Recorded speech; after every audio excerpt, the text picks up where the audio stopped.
Jelang laga Timnas Indonesia vs Argentina. Namun, apa yang dilakukan Shin Tae-yong ternyata menimbulkan pro dan kontra bagi pencinta sepak bola Indonesia. Untuk diketahui kembali, Timnas Indonesia disibukkan dengan sejumlah agenda padat. Terdekat skuad Garuda akan melakoni FIFA Matchday Juni tahun 2023.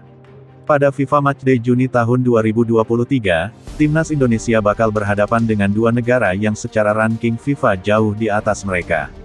Kedua negara itu adalah Palestina dan Argentina.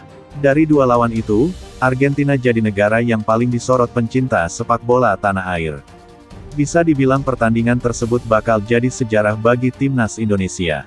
Untuk itu, Shin Tae-yong tak ingin kehilangan momentum.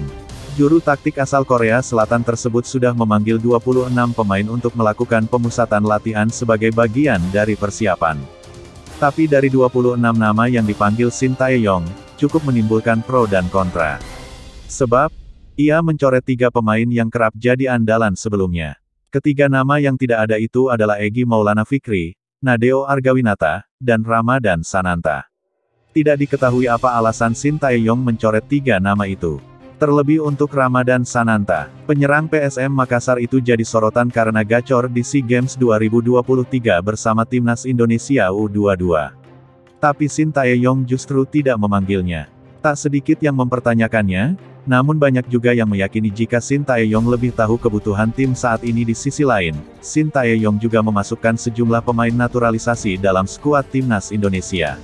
Sebut saja Sain Patinama, Ivar Jenner, Rafael Struijk, hingga Sandy Walsh. Khusus nama terakhir yang disebutkan, sebenarnya sudah sempat dipanggil untuk ikut Piala AFF 2022. Tapi Sandy Walsh belum bisa memenuhi panggilan tersebut. Terlepas dari itu, Timnas Indonesia akan lebih dulu menjajal kemampuan Palestina pada tanggal 14 Juni tahun 2023 di Stadion Gelora Bung Tomo, Surabaya.